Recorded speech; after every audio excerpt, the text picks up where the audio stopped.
तर आज होती आमच्या सेंटरला आशा वर्करांची मीटिंग. आम्ही मासिक मीटिंग ठेवली होती. त्यात आम्ही आमच्या कामाचा पूर्ण आढावा घेत असतो.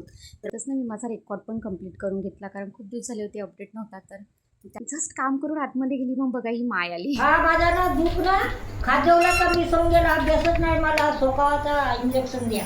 आणलं पाहू ना 70 रुपयाची बाटल ते लांबची तोडलं. हां त्यानं खाजवलं होतं. तो दुकानात आलो की दिवसाचं बेसच नाही होय काय होतं दादानं. हो ना दुसरा हा इकडनं बेस होते तर इकडनं पिकते. आल्या मायची प्रॉब्लेम. त्यांच्यासोबत बोलताना त्यांच्यासारखंच बोलावं लागते. मग ते असं असते ना, आपण प्रेमाने बोललं तर त्यांचं दुखणं असंच थोडं कमी होते. त्यांना बरं वाटते. त्यांच्यासोबत आपण आपुलकीने बोललं तर ते आपल्याला स्वतःचं मानतात आणि आपली पूर्ण प्रॉब्लेम सांगतात. म्हणून कसं त्यांच्या लँग्वेजसारखं बोलावं लागते. मग इव्हिनिंगचे माझे भांडे वगैरे बाकीच होते. मग बघा मी भांडे घासायला घेतले. कसं असते ना गाईज, तुम्ही कोणताही जॉब करा, शेवटी प्रायव्हेट करा किंवा गव्हर्नमेंट करा, काम तर शेवटी तुम्हालाच करायचं असते ना. कारण मग काम न केलं तर कसं होणार आहे. आणि आपण घरच्यांना आवडतोय तेव्हाच. मग भांडे कपडे केले.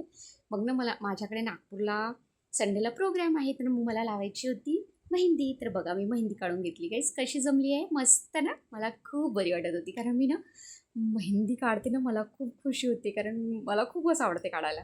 बघा ना मग कशी हसत आहे. मेलपाडात आहो ना मस्त मेहंदी काढून. जशी की नवरीच बनलो. माझंच लग्न आहे संडेला ना, माझ्या भावाचं लग्न आहे, त्यामुळे मेहंदी काढून घेतले. चला तर मग भेटावं नंतर. Bye, good night.